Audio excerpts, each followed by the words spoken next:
Dead men tell no tales, but their ships speak volumes. Welcome to the Cursed Compass, where we explore the darkest maritime mysteries.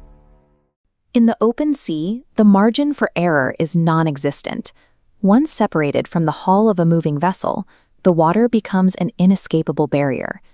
On April 18, 2007, a search helicopter spotted this 9.8-meter catamaran drifting 88 nautical miles off the coast of Queensland. When authorities boarded the vessel 2 days later, the engine was idling in neutral. Below deck, a laptop sat open and running on a desk. Food and flatware were set out on the cabin table. Outside, a set of clothes had been hung up to dry in the sun. All emergency systems were functional, including the radio and GPS. Every life jacket assigned to the crew remained stowed in its proper compartment. 3 men were gone.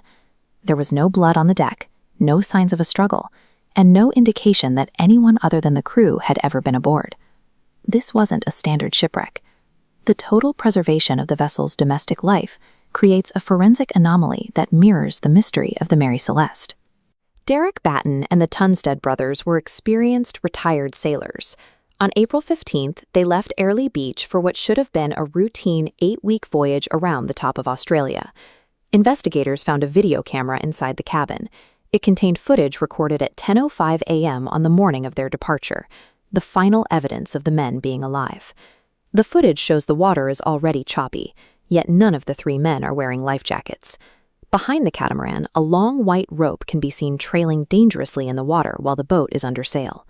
When the boat was recovered, its fenders were fully deployed, a protective measure usually reserved for docking or coming alongside another vessel. The ship's GPS telemetry shows a safe coastal route that suddenly and sharply diverges. The path turns into a jagged, uncrewed drift directly into the open ocean. This data allowed investigators to isolate the exact minute the crew lost control of the vessel. These conflicting details force the investigation to look away from outside interference and toward the specific physics of the catamaran itself. In 2008, the Queensland coroner's inquest provided a forensic reconstruction of what likely happened in those final moments. The sequence begins when a fishing lure becomes entangled in the rudder. One man steps down onto the sugar scoop, a slippery platform at the waterline, and falls into the sea. His brother rushes to the rear to help him. Meanwhile, the captain leaves the helm and moves forward to drop the sails and slow the boat. Because the wheel is now untangled, the boat's course shifts. This triggers a jibe, where the wind catches the sail and the heavy boom violently sweeps across the deck. The boom strikes the captain, knocking him overboard. It is a sequence of mundane errors that took less than 60 seconds to complete. 3 men were undone by the very boat they were using for safety. The physics of the aftermath were final. The Kaz II, stabilized by its autopilot, was moving away from the crew at 15 knots. For 3 men without life jackets, treading water in a choppy sea, catching the boat was physically impossible. Aerial and infrared search teams spent days scouring the Great Barrier Reef. They found nothing.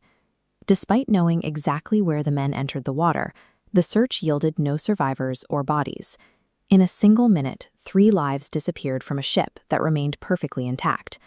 The Kaz II is a reminder that the ocean doesn't need a storm to be lethal.